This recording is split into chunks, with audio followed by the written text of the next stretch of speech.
Books in the Biz, a podcast that looks at both the financial and operational sides of success. Please welcome our hosts, Dan Paulson and Richard Veltre. Dan is the CEO of Envision Development International, and he works with leaders to increase sales and profits through great cultures with solid operations. Rich is CEO of the Veltre Group and a financial strategist working with companies to manage their money more effectively. Now on to the podcast. Hello and welcome to the Books in the Biz. I'm back here with Rich. Rich, how are you doing? I'm good, Dan. How are you? Well, by the sounds of it, before we got on here, doing a little bit better than you are.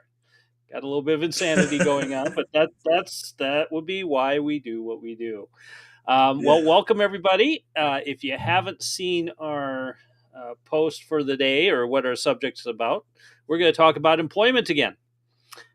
Rich, what's going on? Big topic. It's crazy out there. Trying to figure some things out. Look, it's great for the outsourced market, but it's kind of, there's this disconnect, if you ask me. I'm not sure which screen you popped up there, but I've been seeing an awful lot of disconnects between the employer and the staff and just matching up pay level with task level and who's doing what. There just seems to be a very jumbled kind of non-communicative kind of discussion going on, and I'd really like to see that fixed somehow, but I don't know. Hopefully this isn't a trend. Well, I think it is a trend. I don't think it's going to get any better. So on my end, similar situations to you, but I run into more of the problems where I'm working with the owner. We go through and lay out everything that needs to be done. We start prioritizing it, and then he gives me or she gives me the blank stare and says, now who's going to do all this? Because it can't be just me. And I'm like, well, who else do you have on your staff? And, they might have employees. They might have employees with some experience, but they don't have employees with what I call senior experience. So our discussion today is really more about filling those executive level talent shoes or somebody who is more than just like a entry level or midterm. What I've seen happening in the economy is it seems like the hourly employee thing is kind of straightening itself out, but we don't have enough people with years of skill set built up that can fill key leadership roles in companies. And what you pointed out earlier, I pulled up an article here. So for those listening, this is from Mercer.com. And the statement basically says, if a recession is not a barrier to growth, a talent shortage is. 50% of executives anticipate they will struggle to meet demand with their current talent model. Another 35% of executives feel confident that they can quickly scale talent needs up and down. I will question that. And 57% of organizations are planning to let staff go, especially those operating through competitive environments. So it's kind of a mixed bag out there, but I think when you're looking at 1 and 2 companies, don't believe that they can find the staff necessary to fill their talent model. That should be of concern to everybody. Yeah,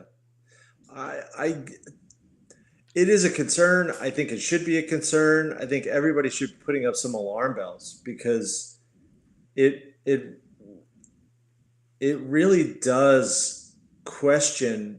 I mean, I don't think it necessarily questions why this has happened, because you and I have been talking about it for months now. Mm-hmm. So to be back on the employment topic is a wild ride to still be kind of coming back to this, because usually there'd be some ebb and flow and you're like, oh, okay, everything's getting better, but I don't see that. And to see that still continuing or forecasted that it's going to continue to be that way, that's really scary. I'm definitely running into it on the accounting and finance side. Mm-hmm. I can only imagine what's happening on more of the operational side or manufacturing side, warehousing side. Like there's just this lack of, I don't know whether it's that the people were never groomed to be at that next level or but you're winding up paying the executive level salary for someone who can't do the job.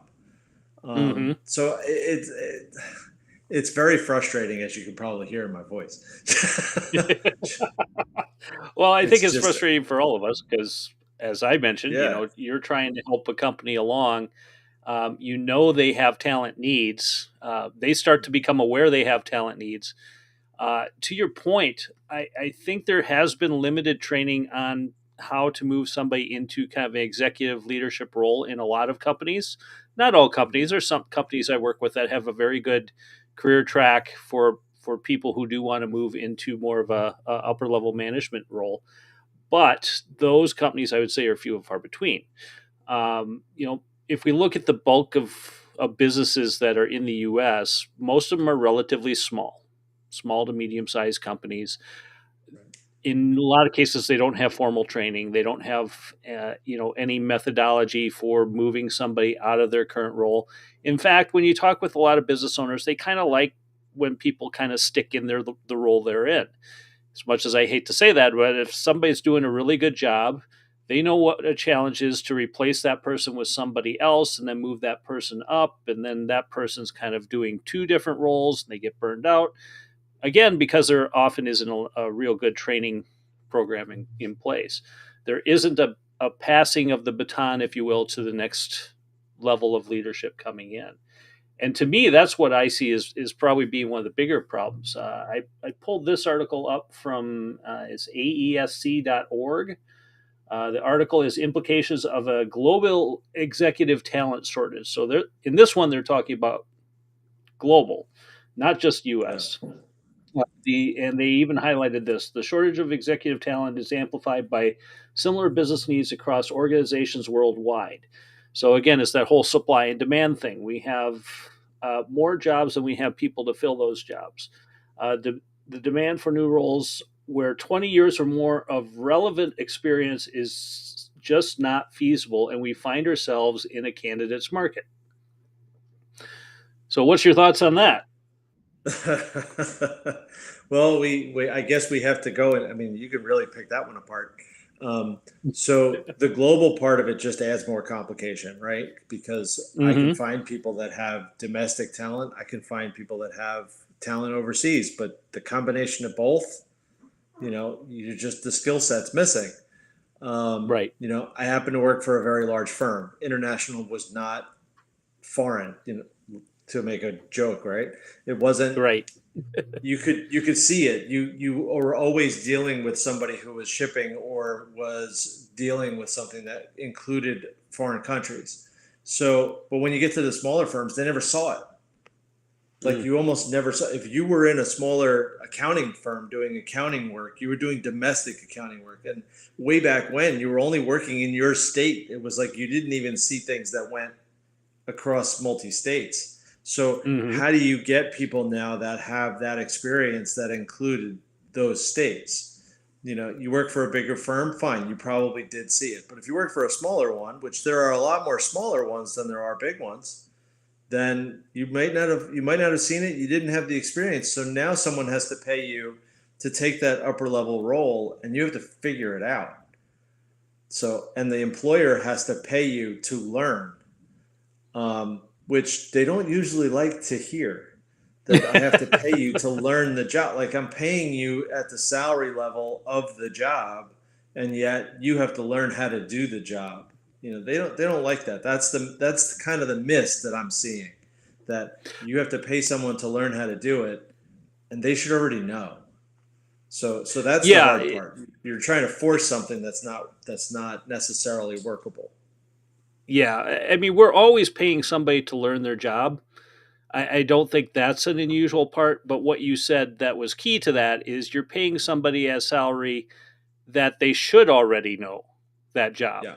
So you're Yeah. trying to get I somebody with maybe 5 to 7 years of experience to get to 20 plus years of experience in about 6 months, yeah. which really doesn't work too well. Yeah, and I think to add to that, your point's well taken, right? That you are always paying someone to learn the job as it applies to your company. So if I'm Correct. hiring somebody to come in, they have to learn my company. They don't Mm-hmm. necessarily have to learn how to add one plus one or how to add the core competencies that they should have should be there. And Right. some of those do year of experience, and some of them with, you know, putting your neck out a little bit, putting your foot out a little bit. I didn't get to where I am, and I didn't get to advise companies without at some point sticking my neck out and saying, God, I hope it doesn't get chopped off. You're taking that leap of faith that you have enough skill set, but you're going to jump into something to make sure that you learn more. I go into every job expecting I'm going to learn something that I can take to the next job. And where I'm missing it is when I see somebody that does, well, I was in a CFO role. Okay, what'd you do? Mhm. What did you do in that CFO role? Give me some examples. And when they're not there, you just, that's not the person you're going to hire. So, Exactly. so And, I guess to summarize it, hire, yes, understanding they're going to learn your company, but they should have core skills. correct. They should. They should. And often that again is what's lacking. And part of that, I think, is in the demographics of what's kind of happening here. I pulled up another article. This was in cornferry.com, KORNFERRY.com, if you want to look it up. In the United States, the majority of baby boomers have moved out of the workforce, will have moved out of the workforce by 2030. And to me, that right there is a key indicator of Mm-hmm. the situation we're in. Is the people with the most experience have either retired or are retiring within roughly the next 6 years. And at that point, you have Gen X, which is a smaller generation. You then have the millennials, which I think is a pretty good sized generation, but are they getting the experience they need? Because there's Right. fewer managers or fewer senior leaders. And then, of course, you'll have your Gen Zs that are coming up as well. Um, we're losing a lot of highly skilled people to retirement, old age.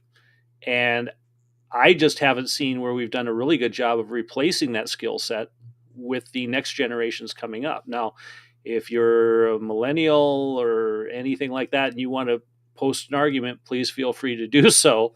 But I'm just not seeing it.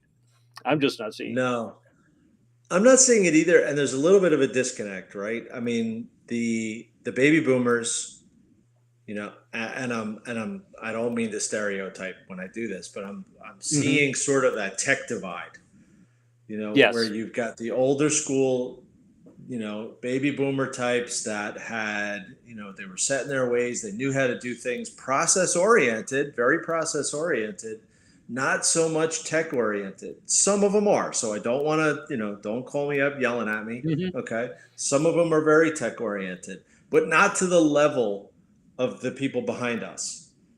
The Correct. people coming up grew up with technology. You and I saw it come in. You and I watched Yes. it implemented over our We were the lifetime so bridge. far, right? Yeah. I mean, I left college and basically had my first computer. So like, now, kids have five of them, you know, Hmm. and everything they operate with has 100 chips in it doing something for them, right? I can only Yep. imagine how many chips are in my kid's car. So um, the technology piece, I think, is a big divide, and I think those people behind us have an idea that's following the tech path. So how do they get into, how do we get those people to realize that some of you have to go and take over what's been going on for the baby boomers who are now leaving, and you have whole businesses looking for places to go because they can't get over that tech divide. So I think there's a matching kind of chasm there between the two pieces. Agreed. I also see that there's been a lot of talk about AI and AI replacing certain jobs or certain tasks. I struggle with AI becoming too much of a crutch because AI is only as good as the person who taught the system, if you will. Person who Right. initially wrote the code is really the limitations of what that AI can do. We have generations that are now becoming so dependent on technology doing stuff for them that I believe we're losing some of that critical problem solving skills that really what made the boomers and Gen X pretty strong. They were resourceful in other ways, not necessarily through technology. I mean, you think of the stuff that we created back in the 50s and 60s, everything from the Saturn rocket project to take us to the moon to, I remember reading about the SR-71 uh, fighter that was created. It was done off of slide rules and drafting paper. Yeah. There were no computers involved, and they actually ran it through a computer, and the computer couldn't do it any better than the drafters could that created that project, well ahead of where computers took over. So you start losing a lot of skill sets and you start assuming that technology is going to make up for it. And I think we're running into a situation where we're kind of on that cusp of, we need people with skills, but we're running out of it. And the people coming up are using technology to replace the critical thinking and learning that, we need to succeed. Yeah. I definitely worry about that. I have the same fear, especially when I get an email that still has blocks in it, like, dear applicant, dear, like nobody took the time to check. Nobody took the time to make sure that it's working. Well, AI did it. It's all good. Okay. Yes. I've read some of the AI articles that have come out, and I'm amazed that somebody let it go the way that it reads. I've had AI rewrite some of my stuff, and then I'll reread it and say it changed what I was trying to say. Yes. Grammatically it was correct. It was a good piece, but it was, a paragraph and a half, and all of a sudden that wasn't my point. It changed the focus of the article to something else. All the words were there, but it changed the focus and basically told everybody something almost the opposite of what I was trying to get across. So I had to rewrite it. So, but if that means that some of the stuff that's come out that I've read, was done by AI, how do I know that it really is the thoughts of the author? How do I know that it really is something, right, that they wanted to tell me? How do I know it's the right thought? How do I know it's the right advice? So that's what scares me as well. Just I can't let things go that way. But I guess that goes back to the point of what's the age difference too. Like I'll send a text message and I'm looking for, did I put a comma in the right place? Did I put that, did I close the sentence? And then I'll deal with somebody on the younger generation who's texting me, there's no punctuation whatsoever. So I'm left to kind of figure out what they're saying. So because they have their own language, they've come up with their own way of doing things. So again, back to that chasm between, how things went before and how things went now. What does the future look like? That is a very good question. I think that's something that, we have to try and answer, not necessarily just you and I, but I think as the generations start leaving the workforce, we've got to figure out how we give people critical thinking skills, research and development skills, things like that are really, not passed along as much as they should. And, I don't know what you're seeing in finance, but to me, well, I mean, we both do it really. It's the fractional stuff. We need to tap into that talent level that maybe doesn't want to work full time, but maybe still doesn't want to golf 7 days a week, and get them involved and get them to kind of help in this transition and help get a new generation prepared for senior leadership. And I know you do it from a fractional level as a CFO. I do it from a operations level. I think that becomes an even greater part of what we do over the coaching and consulting part. I think that's part of the reason why the fractionals has grown at the rate that it's grown. I think there's a lot of people out there who talk down about it, saying it's not the right way to go, but I think it might actually be the right way to go.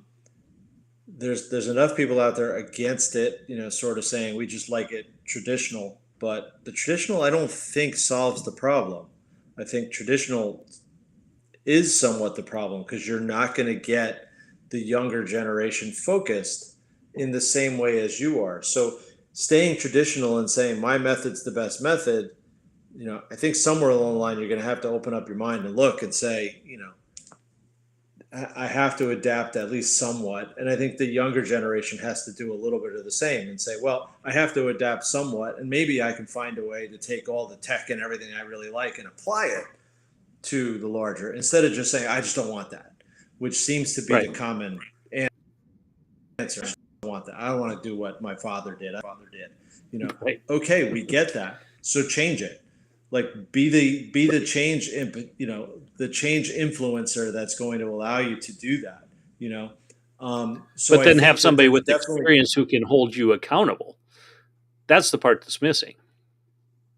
yeah. So I think there's definitely work to be done. I think fractionals is going to really continue to grow, and I think trying to simplify it into you know into just being, well, it just means part time. It's just a fancy word for part time. No, it doesn't. It means that you're part time, but you're part time bringing a larger skill set or bringing a leadership role, as opposed to, well, look, if you want to call it part time, go ahead. But if you're going to call it part time, I'm going to call you a bookkeeper or I'm going to call you Right. a staff person, right? So if you're looking for leadership at a fractional, at a part time fractional, that makes sense because you're tapping into a resource, you're tapping into a leadership, you're tapping into a knowledge base that allows you to get across that. So I think if I really had to say what our role is, you and me, I think our Hmm. role is bridging that chasm that I keep talking about today. I think we have to Right. be the ones who are going to bridge that and say, guys, at your, you want to retire, and you're going to go down this path. In order to do that, you need a suitor. Okay, how do we find you one? How do we tell somebody you're going to be the suitor for this business, and here's your opportunity to be the next, Elon Musk or something that comes up with a technology that's going to help you do this job in a different way than your father, your grandfather did. So I think there's work to be done on our end that will allow us to bring those two together. Right. Well, and this goes back to a point you made earlier. You said there's people getting paid at a pay grade that is well above their experience level. Um, do you know off the top of your head what the average CFO makes for a company? Is it in the 250 range? I think Lower that's a than that? good. Higher than I that? think that's a good number. Okay. Here's the problem. The problem is if you look at a different area in the country, and yes, I have looked at it, so that's why I'm Yes. feeling confident to answer you. So depending on the size of the company, Right. okay, depending on to a certain extent skill set, but for the most part, I would say it depends on the size of the company and um, location. Right. Okay, I think a New York CFO and a Nebraska CFO will have a vastly different number. Okay, I Right. think 250 is probably a good sort of average. Okay, Right. because I can see 250 even the New York range on a smaller company, but on a larger Right. company you might be looking at closer to 400 plus. You're talking about a Right. public company. Public company, forget about it. It's a completely different conversation. Exactly. But then somewhere in the Midwest in agriculture or something else, a different kind of industry, you might be looking at something a little bit lower, but the task level is also a little bit different. So Sure. again, not sure also what the growth potential is. Like if you're trying to get to an IPO, eventually you're not going to be paying somebody 150,000. They won't have the skill set to be able to take it to an IPO level. So, but I Right. think 250 is probably a nice little average number across the board. Yep.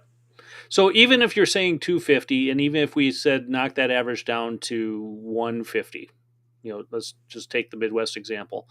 Hmm. If you're paying $150,000 for somebody who doesn't have the experience to do the job, is it really worth it? Yes, you got a body in there and you are basically paying for their training up, but then they have nobody to learn from.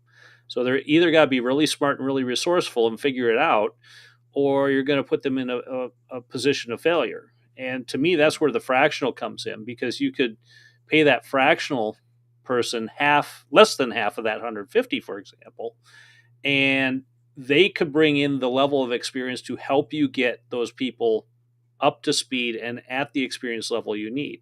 So I don't think either one of us looks at a fractional job as being a lifetime sentence where we come work for you and for 40 years we're doing that fractional work or somebody else is doing that fractional work because there's a number of companies out there that are doing it now. having the fractional, what you're paying for is you're paying for the experience you can't get anywhere else. And I don't know of a lot of small to medium sized companies that are going to look at their payroll and say, "Can I really absorb somebody making $150,000 to $250,000 a year?" It's the same on the operations side. If you're looking for somebody at a senior operations level, you are probably in the 180 to 200 range pretty easily. And then usually there's benefits and incentives and bonuses and everything else that goes into that. So you Yeah. start factoring in that you can gain experience, yes, for a limited amount of time in your company, but I still find a lot of companies don't need somebody 40 hours a week. They have Yeah. employees that can do the work. They need somebody with the experience that can guide the employees to do the work and train up the ones that are going to take on a greater role in the future. Right. So to me, that's a huge cost savings, especially when it comes to payroll, that you can really tap into experience that's well above your pay grade without having to pay the full freight of that. So that's where I think fractional work is going to really take off, whether it's marketing, whether it's finance, whether it's operations, even in HR. We're seeing HR come in at fractional levels. So you can get a senior HR person instead of, maybe just somebody in the front office who happens to like HR and benefits and handles, that part of it. There's a lot of ways you can tap into these people to really make a difference in your organization. Yeah, and I think the other thing is, just as a sort of passing add on to what you said, I think if people start looking at the task as opposed to the position, Mm, start looking at what do you want this person to do for you. If you right, can come up with that answer, then you can justify in your head, well, this person's going to come in, they're going to spend 10 hours a week, and they're going to optimize my process in the warehouse or in the manufacturing process. They're going to see where we can streamline, and then they pay for themselves in the right, cost savings of what process they gave you. And I kind of do the same thing. I look for the opportunity that when I come in, I try to come up with something that pays for me, pays for me to be there. And it's not just to right. justify why I'm there, it's to justify to the owner that, see, we already found this and we did it quickly. Because usually there's just a fast thing that you can see, and you make that change and someone says, "Oh, I just saved that much money." Okay. Hmm. And then we move on to task number two. So these could just be project based. This could be, I'm just going to look at Exactly. my finance process. I'm going to look at, whether or not it makes sense. I'm going to look at the fact that one job I walked in, they had 16 people. I said, why do you have 16 people work in the accounting department? Like, explain to me why there's that many people on there. So then once those people started to quit for whatever reason or move on because there was a big change in the world of where accountants could go for a while there, we let them go and we didn't replace them because we fixed the process. We didn't need 16 people. So you saved money when they left and you didn't lose efficiency. Your process was still now working. So these are the types of things that people should use fractionals for, because once their project is done, they're off your payroll too. I used to Exactly. joke when I came in, I'm coming in to work myself out of a job, Yeah. because I knew that eventually you wouldn't need me anymore, or I'd be your resource when you did have a next level, Right. crisis or next level question. But for that point, I was working to the point where I was going to be out of the position, and I was fine with it because that's what the role is. Now I'll go work for somebody else till you need me next time. Yep. Or you stay on as more of an advisory role with, and that changes the Yeah, investment too. You're now that guidance point for the people that you trained up. I see right. the same thing on the operations side. Systematizing what you do is probably one of the most tedious issues that most businesses address, which is why it's almost never done. It's just Mhm. knowledge handed down from one person to the next, but it's never documented, nor is it never optimized. That is a huge, huge issue, which often leads to significant cost increases, makes the job that much more difficult, leads to employee burnout because often they have to figure out what the previous person did and start from scratch. So if you look at it that way, that you have somebody come in to help you systematize everything that you do and find out where those gaps are and reduce the number of touch points or improve quality levels or look for other efficiencies, that can be a huge savings in and of itself. That can also pay for that person to be in there. Right. So Yep. we haven't solved the world's problems, but I think we've given a good case for why maybe you need to think outside the box of who you hire, when you hire, what you hire, and how you have that person work for you. While it's not necessarily a shameless plug for us, I will definitely say we can help with that. Rich, if they are looking for help from you, how do they get a hold of you? Email's always the best at rveltri@veltrigroup.com. Excellent. And to get a hold of me, just go to danpaulsonletsgo.com and you can check the boxes and get the information you need there. Either one of us can help you figure out how to optimize your business. The reality is, as we pointed out, if you're looking for a quick fix, AI is not going to be it. It's going to help in some areas, but it's not going to solve all your problems. If you're looking for those magic people out there that are miraculously going to spring out underneath mushrooms or ride in on unicorns, they're probably not going to show up, are they? No. I didn't think so. I was hoping for the unicorn solution, but that doesn't appear to be working out today. No, All I'm right, thinking Rich. in my box here. I don't see any unicorns. Okay. Well, check again this week, and we'll see if we can come up with some next week. But thank you for your time, and we will talk again next week about a new and exciting subject. Sounds good. All right, take care. All right, Dan.